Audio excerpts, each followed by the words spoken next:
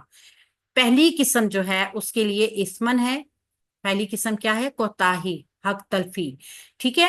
جبکہ ہم دیکھتے ہیں جنافن جو ہے یہ جانبداری ہے، جانبداری ہے، یعنی ان دونوں ہی باتوں میں وصیت کرنے والے کی طرف سے اندیشہ ہو سکتا ہے کہ وہ ورثہ میں سے کسی کی طرف جانبداری کر جائے یا پھر کسی دوسرے کا حق کھا جائے۔ تو اس تبدیلی کی ممانعت جو ہے یہ اصلاح کی ممانعت کے ہم معنی نہیں ہیں۔ یہاں پہ ہمیں بہت ہی نہایت شدت کے ساتھ اس چیز کی ممانعت کی گئی ہے کہ کسی کی بھی وصیت میں تبدیلی نہیں کرنی، نمبر ایک۔ نمبر دو بات، اگر کوئی انسان اپنی زندگی میں، ہم دیکھتے ہیں نا کہ عمر کے اس حصے میں لوگ پہنچ جاتے ہیں کہ وہ اپنی اولاد سے بھی باغی ہو جاتے ہیں، اپنے رشتہ داروں سے بھی باغی ہو جاتے ہیں، اولاد اپنی والدین سے بھی باغی ہو جاتی ہے۔ تو جو کوئی اس قسم کی ایسی وصیت کرے کہ وہ اصل بندے تک حق پہنچنے کے بجائے حق تلفی ہوتی نظر آئے، تو پھر درمیان کے جو گواہان ہیں وہ ان کی اصلاح کروا دیں، تو ان کے اوپر کوئی گناہ، کوئی عذاب نہیں ہے، بلکہ یہ ان کو اجر ملے گا اس چیز کا۔ بہت سارے لوگ تو ان چیزوں میں کے درمیان میں آنا پسند ہی نہیں کرتے، وہ کہتے ہیں ہم نہیں بیچ میں آئیں گے، پتہ نہیں ہمارے ساتھ کیا ہو جائے گا، ہم برے بن جائیں گے، ہم کسی کی گڈ لسٹ میں سے فارغ ہو جائیں گے۔ تو اللہ کے اللہ کی گڈ بکس ہیں ان میں رہیے، دنیا کو نہ دیکھیے۔ دنیا نے تو آپ کے کسی بھی عمل کو اچھا نہیں کہنا، انہوں نے تو ہر ایک کام میں کوئی نہ کوئی آپ کی برائی نکال دینی ہے۔ آپ کے خیر کو بھی بری نظر سے دیکھا جائے گا، آپ کے صدقے کو بھی بری نظر سے دیکھا جائے گا، کبھی اس کو ریاکاری کا نام دے دیا جائے گا، کبھی اس کو لوگوں کو میں اپنی ایک گڈ ول بنانا، اس قسم کا کوئی بھی نظریہ دیا جا سکتا ہے لوگوں کی طرف سے۔ لیکن جب کوئی کام اللہ تعالیٰ کے لیے کیا جاتا ہے تو پھر وہ تمام دنیا کی کوئی بھی چیز ہو وہ اس سے بالا تر ہوتا ہے۔ بس اللہ تعالیٰ غفور ہے، رحیم ہے، جو کوئی ایسا کرے گا اللہ تعالیٰ پھر اس کے لیے آسانیوں کے معاملات کریں گے، اس کے اوپر بھی رحم کیا جائے گا۔